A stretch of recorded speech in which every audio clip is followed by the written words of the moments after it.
Hello, welcome to the channel. If you've ever looked back at a string of relationships and thought, why does this keep happening to me? I want to offer you something different from what you've probably heard before. You're not broken. You're not cursed. But you are consistent. And here's what that actually means. I want to tell you about Alex. Alex came to therapy at the age of 25. On the surface, he was thriving, fast-tracked at a tech firm, confident, articulate, but privately he was anxious, worn down, and struggling in every close relationship that he had. Alex grew up with a father who was a decorated Army commander, someone who rewarded performance and punished vulnerability. Praise was earned, softness was weakness. Alex didn't follow his father into the military, but he did carry that same internal rulebook into every relationship he had as an adult. He didn't even realize he was doing it. What finally brought him to therapy was when the people closest to him started saying, "You're just like your dad."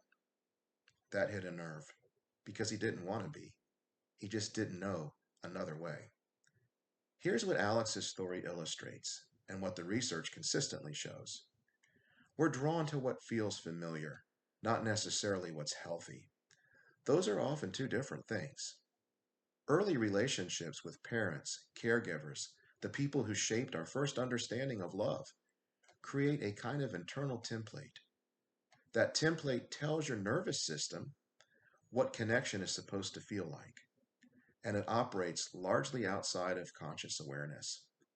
So when you meet someone who triggers that familiar feeling, that pull, that intensity, that sense of finally being seen, your system lights up, even if the dynamic is actually a pattern you've lived before. You're not choosing badly.